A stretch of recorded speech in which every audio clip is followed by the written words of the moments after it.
Okay, welcome to Sihasin Hour and our discussion on a historic $2 million award that we received from the Arizona Department of Housing Trust Funds and the launch of our owner-occupied housing health and safety initiative. I'm Cassandra Begay. Welcome. Thank you guys for joining us. I'm the Deputy Director of Yeha NATO, which does business as the Navajo and Hopi Families COVID-19 Relief Fund. She Cassandra Begayan Shiet, Sitna Janine Shlin. I'm Nigerian, British, and Irish on my father's side, and then I'm also Totochitni on my mom's side. Twananes Dizade Nasha. I'm speaking to you from Salt Lake City, Utah, ancestral lands of the Utes. I'm excited to speak with you and extend a warm welcome to our special guests, Senator Teresa Hatathli, Interim Executive Director Mary Francis, and Program Manager Ames Myers. We also call him AJ. So welcome, and we'll just take a few moments to do some brief introductions, and we will start with Mary. Good afternoon. Thank you for joining us on Sihasin Hour. I'm the Interim Executive Director for Yeha joining you from Page, Arizona, and Donna and Schlenige Yeidene Tochini Nishledo Topahapashichin, do look at the Shichedo, Lizathan Dashinale. Thank you, Mary. Senator Hatathli. Do here Kwashaho Agi. She be between in Schledo, a shin Hipashichin, Trapan Dashichedo, Tedishkish Edashinale. Ado Tekon Hasanade, Ade Ea Nasha, Shumado, Shaja Ade Ea Shinesa, Ado Shajado, Shema Jack, do Bessie Hatatli go, what el Bijigo. A whole gij da hachil na egit albe dan hitet nest tranegit ego ea digin de ne nastli.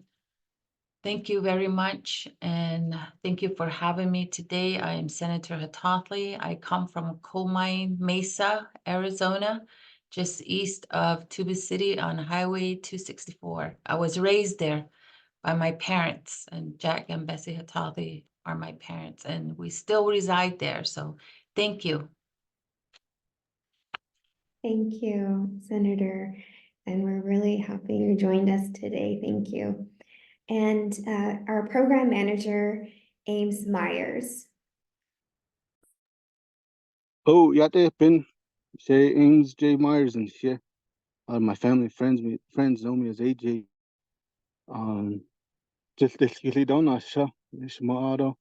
Shay and they shot to hold it. I don't know. He on in slow and look at the net was just chin. Stay a chin his nade has gone and thought and then I skin slim. Thank you, AJ, and thank you all for being here. So we're going to have this discussion on a historic $2 million award that we received from the Arizona Department of Housing Trust Funds and launching our owner-occupied housing health and safety initiative. And Teresa, Senator Hatathli, has been critical in securing and advocating for these funds. Myself, Mary, and AJ are spearheading the program. And before we get into this discussion, I do want to provide a little bit of background and some context to this work. So, you know, this housing crisis is a pretty critical need. According to the World Health Organization, living in inadequate housing jeopardizes physical and mental health, increasing the risk of over 100 diseases, respiratory illnesses, developmental delays, and mental health issues. In the most recent Navajo Nation Economic Development Report, it identified housing as one of the greatest needs on the Navajo Reservation. And years back, our co-founders at the nonprofit Yeha NATO set a goal in our strategic planning discussions to ensure that elders, children, and families have access to safe, dignified housing, clean water, and reliable energy through partnerships and community involvement. Fast forward to today, incredible work to the leadership of Senator Hitothley, who is also one of our co-founders, and did incredible work with the direct relief operation heading up our PPE distributions, and really providing a lot of leadership and insight and knowledge and wisdom to the development of our nonprofit organization. And now she's gone on to be elected into senator. So, thanks to Senator Hitothley, we received a $2 million historic award from the Arizona Department of Housing Trust Funds. These funds are empowering us to fulfill those visions and those dreams that we had to launch a owner-occupied housing health and safety initiative. Now, the initiative, we have a goal to improve the living conditions for 100 to 225 Navajo families across the Navajo Nation. And we, thanks to our team and local contractors, businesses, we've hit the ground running. We've already completed the roof of a 74-year-old veteran by the name of Larry Yossi. He had a dilapidated roof. Water was coming down through his roof, and we finished that project within a day. So we have many other projects in the pipeline. This is a huge need in our community. We have quite a few people who have already filled out the application. We have identified several other families who are in dire need, living in dilapidated housing, overcrowded housing, that really, really need help right now. So we've been really busy, and our team is doing a great job just hitting the ground running. So I want to talk about the collaborative nature of the initiative. This is very important to us at our nonprofit. So I want to talk about how the 100 to 220 families will be selected to give the public a better understanding of what the process is like. So we'll start with Mary. Mary, can you discuss the strategy and approach with local leadership and community involvement? Yes. So back in 2023, we worked with we applied for the ADOH grant, and Senator Hitothley will touch up on that. But after we got the grant back in December is when we really started working on the plan, making sure that we weren't missing any steps, making sure that we were reaching out to the right folks to get back to, especially as far as getting the plan strategically mapped out. So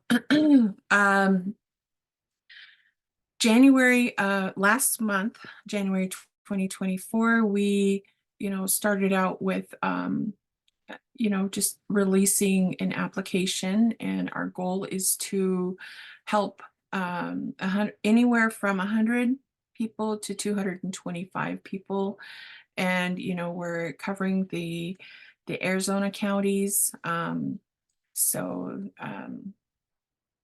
specifically in Arizona. And so we have identified 47 chapters that we will be assisting with, and those specifically are rural chapters.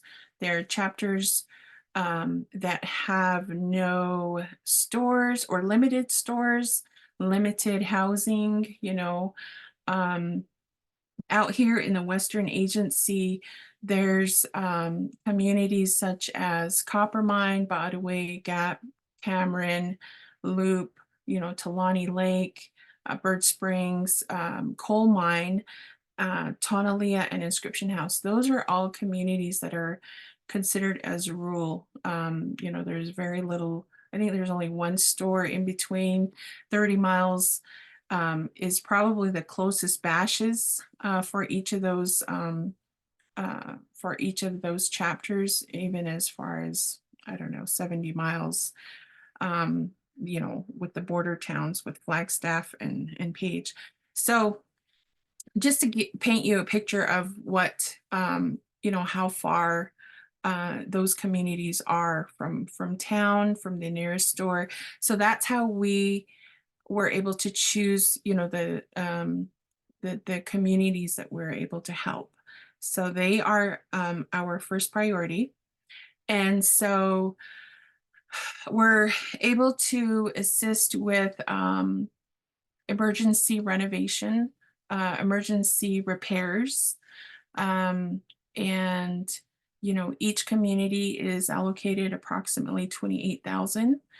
And let's see, and I can let AJ share a little bit more about what kind of renovation projects are being offered, but and he'll tell you a little bit more about the, you know, we're finding that there's more housing, like roof repairs that are needed exclusively, and he'll just share a little bit more about that. But it's, when we get these requests, it's disheartening, you know. You see, it's you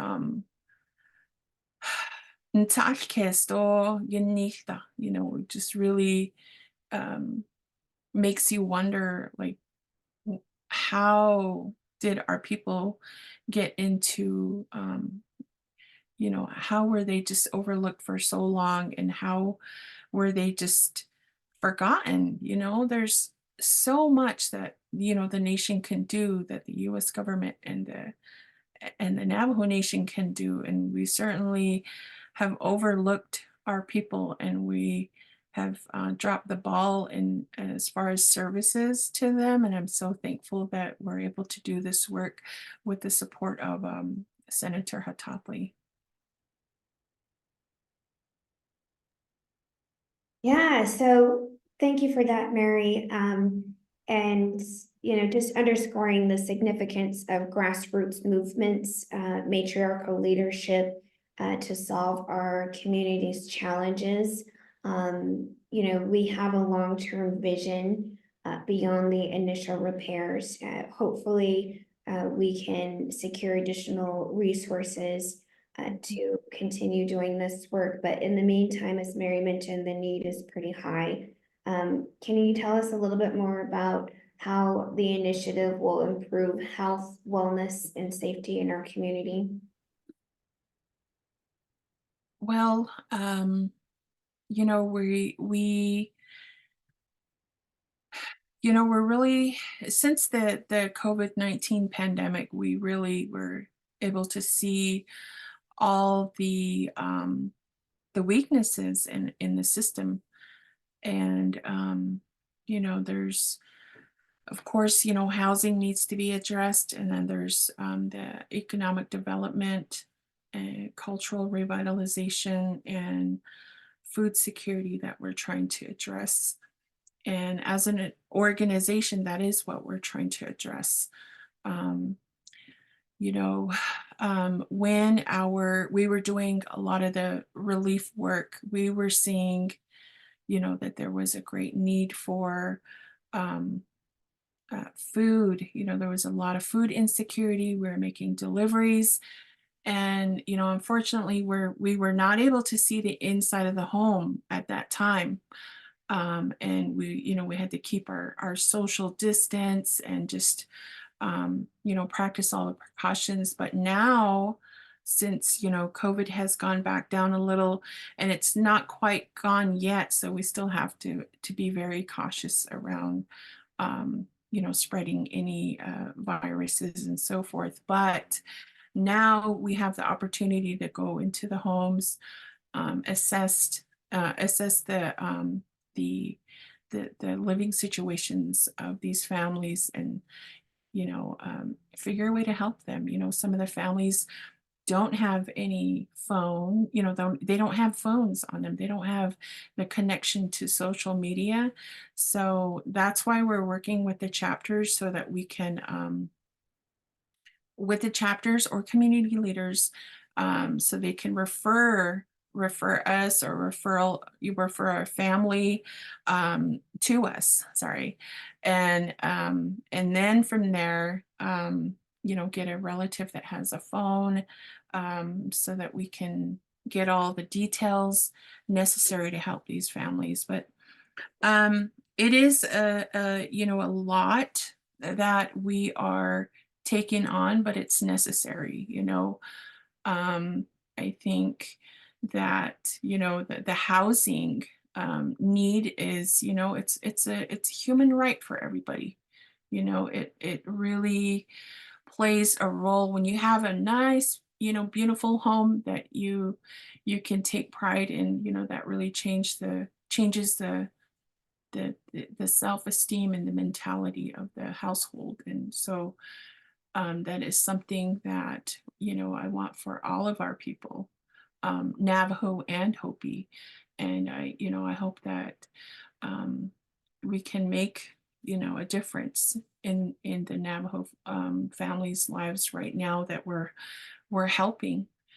And then with the economic development, that's another point that, drives progress and stability within our communities. We need entrepreneurs earning an income. We need those folks to provide a living for their children, to put a roof over their heads and put food on the table. The lifestyles of those in the city and then those on the reservation are drastically different. A lot of the families on the reservation are, I don't want to say poverty stricken or even say, put it in that term, but we're working with families that have really limited resources. Going to get water, going to get food is always, it's a day, like a whole mission, a day's mission to try to get all of those resources together to continue protecting and taking care of their families. And it's very different from the city life, town life, where you have things in close proximity. It's not like that. There's a lot of odds against these families. And when you go into the homes, it's really heartbreaking that a home is their homes have been put last priority, and it should be one of the main things that's being considered. But yeah, so the economic development really plays a large role in home care, and making sure that there's a good income sustaining the family. And then cultural revitalization, which ties into housing and economic development. You have to have a positive self-identity, pride in oneself, to continue to learning the traditional ways in the Navajo cultural teachings and so forth, because there's great teachings in that. It might, some may not quite understand now, but there's nothing sila. And there's a lot of teachings to take from that, and those are the teachings that our elders are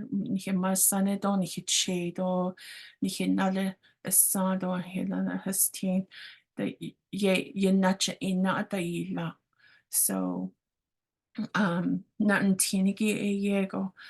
we really want to make sure that there's information taken from the revitalization workshops that we're offering from our workshops at our community centers. And so those are the things that we're trying to offer as a grassroots nonprofit organization. But and just building that self-esteem for each individual child out there, young family, just a reminder of, you know, who we are, our strength, a reminder of the strength that we have, and the progress that we want to see our children in the future. Nasko o chiliki chinda yaje banza kies do an hide ya adati nida. We're doing it for our children after us. So could you know, food sovereignty. You know, the food sovereignty is connected to all of that. It's just all in taking care of your home, taking care of making sure that you're getting, you know, the income, making sure that you are teaching the right lessons, making sure that you have you're able to sustain your family, your take care of your animals and so forth. So at anantien bisala. And so we, you know, with the food security, you know, it's vital for families to and communities to have a healthy well-being. And you know, there's you know, a lot of families that go to bed hungry because, you know, they just didn't have the transportation to town, or, you know, they're just living on the bare minimum, having soup for dinner. But you know what is, you know, what's wrong with that? But really, that's how our ancestors survived. But we need to teach a lot on the traditional agricultural teachings, and then also introduce the new ways of agricultural techniques, so that we can continue our teaching overall. Thank you. Thank you, Mary. I did put in the comment section the application process to schedule a meeting. It's in the link I posted just below in the comment section. So just to give you a better idea of the process, you'll just go to the website, click on that link, schedule an appointment if you are interested in some of these services and need them. So go ahead and fill that form out. Please share that information. I bring it back to the matriarchal leadership, grassroots leadership, and talk about Senator Hitothly's perspective. So Senator Hitothly, again, thank you so much for joining us. You are one of our co-founders, grassroots organizer. You have been helping our community for a very, very long time, bringing many resources to the community, which are critical. And tell us a little bit more about your role and what you did in securing the funding.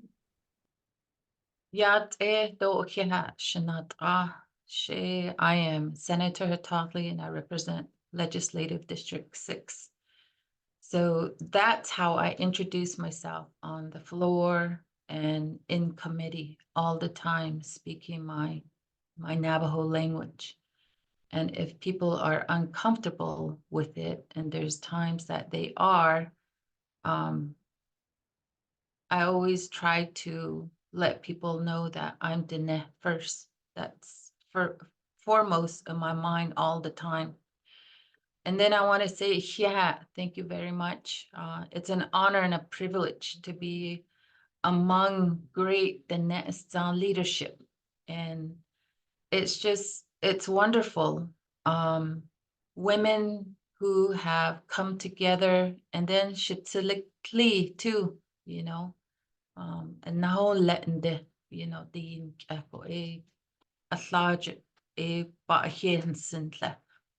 and to have the foresight, and then to have the courage and the organizing skills to build a ship that has already sailed.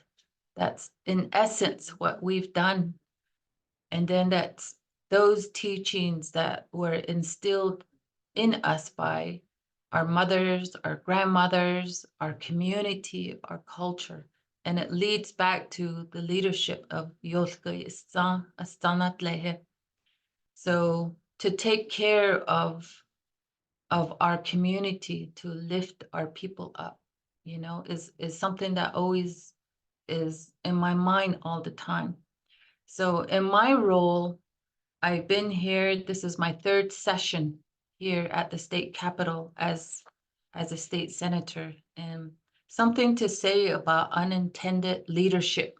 You know, a lot of times people come into this seat because they want to be a politician. I never wanted to be in an elected capacity, but it's my elders, my community members who asked me to be here. So I'm constantly looking for resources. So through the Department of Housing, this is the first time by legislation that money has been set aside for tribal communities. And I always, in my vote explanation, I always ask, why does it have to come to this point? To the point where people don't have a choice to do what's right. And so that's what it took. And this initiative started in 2020, or I'm sorry, in 2022. This is 2024, and we're finally seeing the fruits of that work that started happening. That was the plan. And then we worked on it all last year. And it's like twisting somebody's arm just to make it happen. Why does it have to be like that? These are the systemic barriers, the systemic discrimination, the systemic racism that we constantly talk about. These are those examples. And so all the way around, to make sure that this non-governmental organization, a nonprofit who has proven themselves all the way from the get-go to make a difference. And so a lot of times people think that government gets money and they get the job done, but there's so many layers of bureaucracy. And in this case, the money was transmitted just weeks ago, right? It was just weeks ago that this organization received this money, and they're out there making a difference. And so all the time I think about the experience that I've had being a community advocate, and even more so during the pandemic, so many inefficiencies of how we're set up in the larger context of our community. It really brought forth those inefficiencies. Mr. Yazzie, Larry Yazzie from Badaway, has stated that he's been asking and asking and asking. He was approved, and they say, bit nish, and then it didn't happen. You know, Ocean had said nata cons, you know, and it comes to that point where people stop asking. You know, these are human rights. These are to be able to live in a home that's safe, as we're taught in our culture. That's what we were taught, you know, back when we had these mud hogans. They had to be maintained. And so we're not supposed to have holes in that. And so there's a proper way, an adequate way that you come into your home, you enjoy your home, and a place where you have your children, you have your warmth, and you have your fire, your food, your water, your teachings, that every day you cook your food and you sit down at the dinner table, you feed your family, and then you teach them. And then you do that out of the comfort and the divinity of your home. Yet we have all these homes that are in dilapidated conditions. And it really brought that forward during the pandemic. And it's constantly on my mind. How can we make that difference? And so I'm very happy to know that these elders are prioritized. I'm very happy that at least they have a measure that they can sleep at night to know that they're going to be safe, their families are going to be warm, and that away from sickness, away from all of those things that cause worry and strife in your life, at least there's a measure of that is able to be put aside. And so that's basically, I would say in a nutshell, but I think I've been talking for more than 2 minutes now. But I hope that answers some of your questions. Shamasane, I haven't said that in quite a while. Cassandra, so yeah. Yes, and thank you so much. I think your perspective about addressing these historical disparities in our tribal communities is very important to talk about. It's not often talked about. Oftentimes as Indigenous tribal communities, we're such a small population, many people don't think that we exist even. So our voices are oftentimes invisible and unheard. So I really think, leadership roles like yours, this is just a quintessential example of what happens when we vote. And we vote our tribal community members who are from these communities, who understand the challenges like you, who understand their problems, and also understand the solutions to put you in a position of power to be able to advocate for us on that level, to move resources to our community so that you're representing us well, you understand what our needs are. So I'm always a big advocate, proponent of voter education, voter empowerment, voter engagement. So thank you so much for your leadership. So tell us a little bit more about how we can increase support for tribal communities, because I know that you have been in this role for some time, and tell us a little bit more about what you have going on now, if there's other opportunities, and then are you running for office again? Want to tell a little bit more about that? Thank you. Yes, I have submitted my documentation in order to continue my work in this position.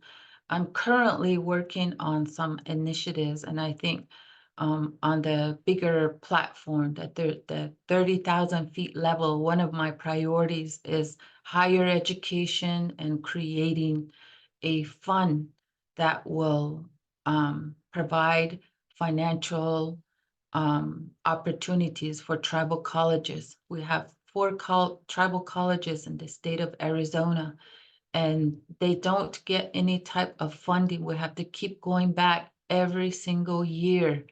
And it's a long drive, first of all. I just had my 3 higher education bills yesterday heard, and people from Navajo Technical University came down and they testified. They were here all day and they weren't able to testify until 3:30 in the afternoon. And that poses a problem because then they have to drive home. And so all the way around, and I'm happy to say that my bills were passed unanimously. And then previous to that, my other priority is the sober living crisis and the behavioral health fraud and crimes that are continuing to happen. And so this past week also, I've had my sober living home regulation bill passed unanimously out of the Health and Human Services Committee. And so that's one of the priorities that I brought the first day I came to office. And so back in, what is this, 2022? Something, I don't even remember the year. It's that bad. But it really is a lot of work. You have to constantly pay attention to make sure that they don't put you, on the sideline or in the back. You have to really be at attention all the time. And so those are my 2 high priority initiatives that I'm working on. There's other initiatives, but those are probably the ones that many people have heard about recently. And so this year, what happened 2 years ago in 2022 is the majority put forth some laws that they voted on, and then the governor at that time voted on it. And over here on our side, we said, this is going to happen. This is going to happen. They said, no, it's not going to happen. It's not going to happen. Well, it happened. It happened. And this year, the primary election, some of you may have seen flyers out there that says primary election is August 6th. Well, this year, because we have to fix that law, we have to move that date back. And so primary election is going to be on July 30th. And it's so important to communicate that out there to people, because some people are saying, oh, the Navajo Nation isn't going to have an issue because they have a radio station. Oh, yes, KTN can hit all the mountains and the valleys and the canyons of Navajo Nation. And then also saying that Navajo Nation has a newspaper, which is the Navajo Times. And so even that has its shortcomings. And so all the way around, it's a bit, the analysis and the conclusions of many of these, the individuals here that live in Metro Phoenix, where there's thousands of radio stations and newspapers, is a bit obtuse. And so all the way around, I think that we have to constantly have that education going on. And so since this housing initiative has started and the initial press release happened, I've had many people here in Phoenix, in Tucson, in the Valley, and Flagstaff who have reached out to me. They live in these communities. And so knowing that, I think it's very important that they get out to vote, because in their communities, they have elections that can determine and sway what happens on the floor. I mean, I had to literally fight for this bill, and it shouldn't have to come to that. It ended up being a part of a negotiation. And so in that process, things are a little bit easier when you have that support from the get-go. And the communication and the education part of it is very challenging, because a lot of times people are just stuck in a rut, and because everybody has their own agenda here. And so everybody wants a slice of that pie. And when it comes down to drawing that line, people start, trying to stand on each other's shoulders and everything. But in the common arena of what we do on the floor, we really do try to work together. But what I want to stress is, please get out to vote. Your vote does matter. It makes things happen. We were able to change laws so that it's in the best interest of the greater good. And in this aspect, the Sober Living Initiative is one of them. This housing project is an example. It's the first time ever that something like this has happened. And I just really cannot stress that enough. And so voting matters. It may not put money in your pocket, but as this initiative has proven, it benefits elders, it benefits the veterans, and it benefits the little kids. Those a lot of times can't get out to vote. And we are able-bodied enough to vote and then to take care of ourselves. So that's all I wanted to share in that regards. Yeah, thank you so much. Yeah, vote, guys. Get out there and vote. Make sure you express your right to vote. Beautiful things can happen for our community when we vote for people who represent us, who are from our communities, who understand us, who understand our needs, our challenges, our problems, the solutions.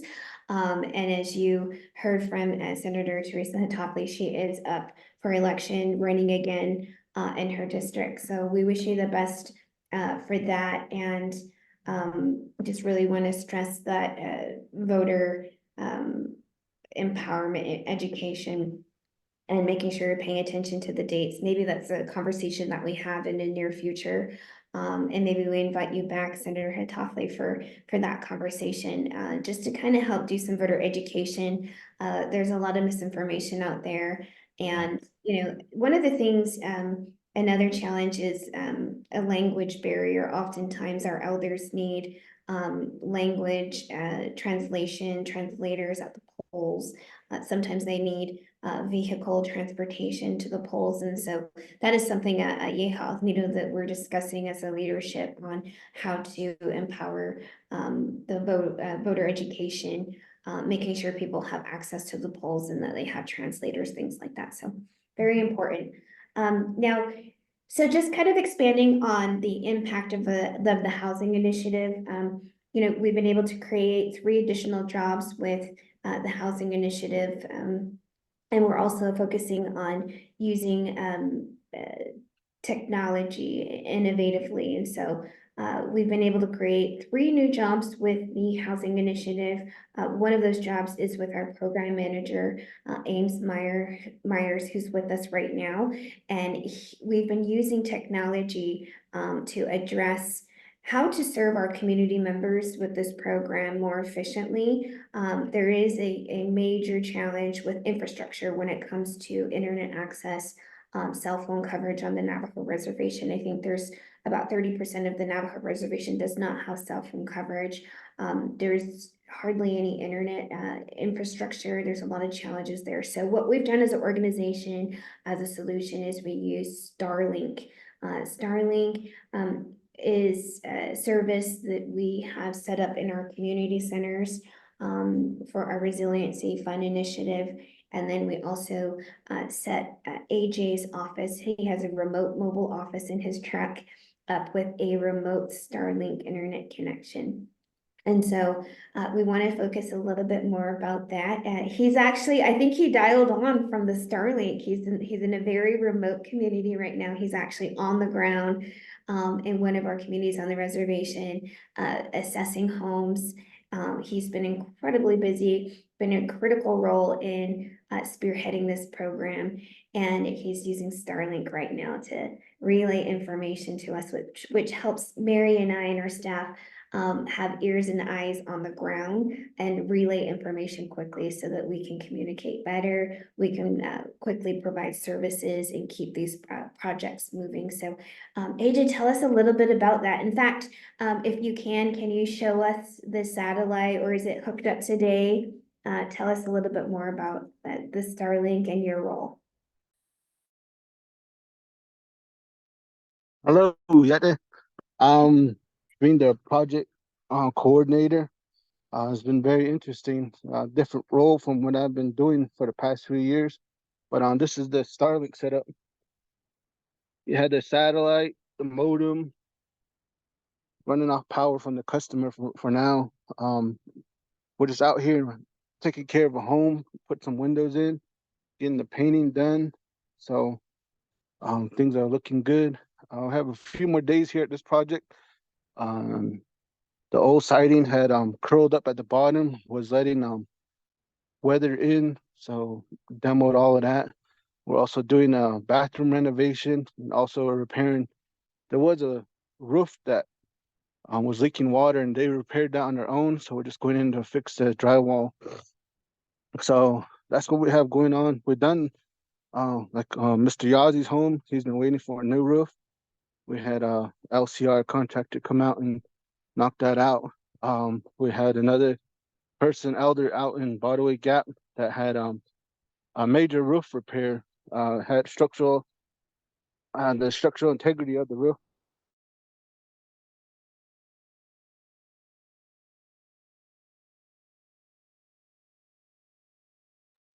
Oh, it looks like AJ froze momentarily. He'll probably be back. Just Moving on to the next. Yeah.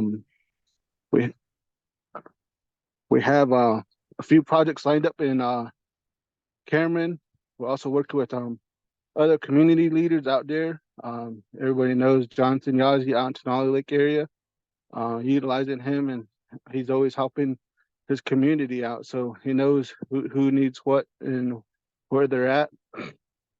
So I reached out to him for help, and we'll get some names, homes identified, and continue moving forward. So everywhere we go, we always hear the same thing. We applied for help. People came out and assessed. You're probably the third or fourth person that came out in assessment. So hopefully we're one of the last. So we'll fix up what we can with the budget we have. So that's all I have. So thank you for the time. Thank you, AJ. He's reporting live on the ground. He's on the Navajo reservation right now. He's on site. He's working on a project. As you can see, he's incredibly busy. And just to give you a little bit of background about his geographical location right now, this is in the canyonlands of our reservation. You know, the internet signal out there is terrible. There is basically no infrastructure there for internet signal. He's working on one of our family members, community members' homes, and he's using Starlink, and he takes the Starlink with him. It's a remote satellite. He sets it up. The satellite shoots off into the signals. It positions itself to find a good signal. And that's how he's able to get online with us today. And this is just one of the resources and solutions we brought forward with the funding to be able to do this work quickly, to address the high needs that our community members have, to get to them quickly where they're at. So just an example, prime example.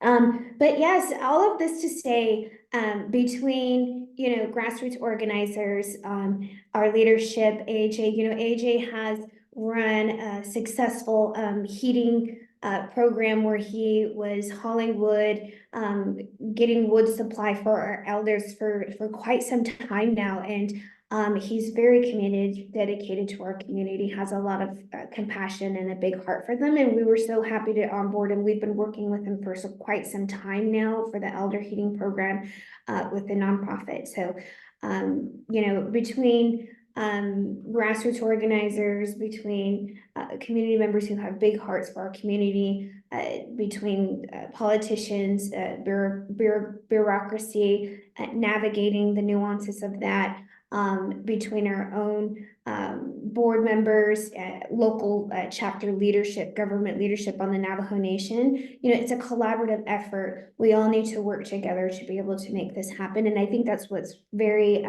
efficient for us. We really are connected to our communities, and it helps us move resources quickly. This is one of several initiatives that we have at Yeha Nido, where we're trying to rebuild the resiliency in our communities after the pandemic. We lost many elders. We lost over 2,000 of our community members, unfortunately, to COVID. This means that many of our families have lost elders in the home, parents, caretakers.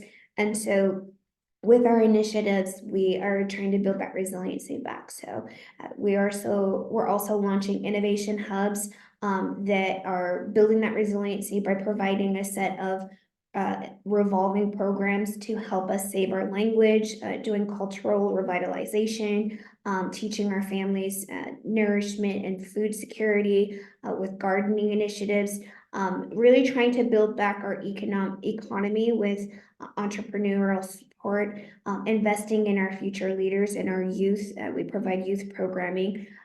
So that's very important to us. And then this is just another initiative to help bring safe homes, improve the living standards of our community members. And so we have 20, 30 applications right now, maybe more.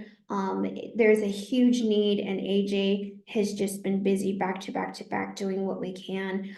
So thank you so much, AJ, for sharing that information. And Senator Hatafi, thank you so much. We appreciate all of your hard work, all of the advocating that you do to help our communities. And so if there isn't anything else, does anybody want to add anything else before we wrap up? Senator Hatafi, did you want to add something else? Yes, I do. Thank you so much. Yeah, in Chicago. yeah, go but Henson. You know, I just feel like it's an extension of what the work that we have done in the past. And yeah, go nsa sto adonanish et akonda sheba Henson on behalf of the elders. It's wonderful to see the work taking place for an elder who I know has been asking for a number of years. And so, yeah, go and all the time, you know, that we include this in our prayers.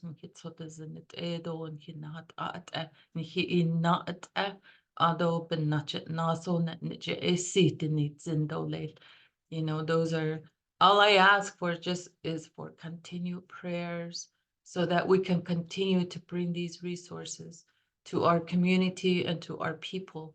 And then also, in addition to that, I did state that I am in the process of putting my name on the ballot, and I do have an online petition form, and I have to secure 6,000 signatures.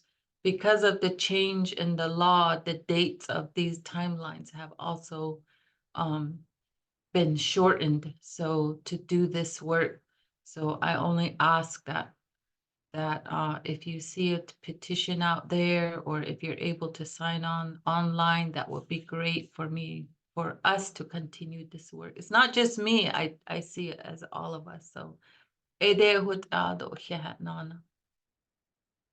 Wonderful, and thank you so much, and we wish you the best with your next race. Yeah, everybody needs to get out and vote, very important. This is the power and what can happen when we vote for our own community members and put them in the office to bring resources to address our needs. There was a question in the comment section. I do want to address our audience and their question. Is this initiative available for New Mexico as well? No, not at this time. We're focusing in Arizona due to Senator Hithoffley's leadership in Arizona and her advocacy for these resources. But, you know, again, just vote for leadership from our community in New Mexico. Get out the vote there as well. I'm sure there are some people from our community running to get them into office to bring resources there. Our hope is that we can really show our impact and efficiency with our current program to advocate for additional funding in the future.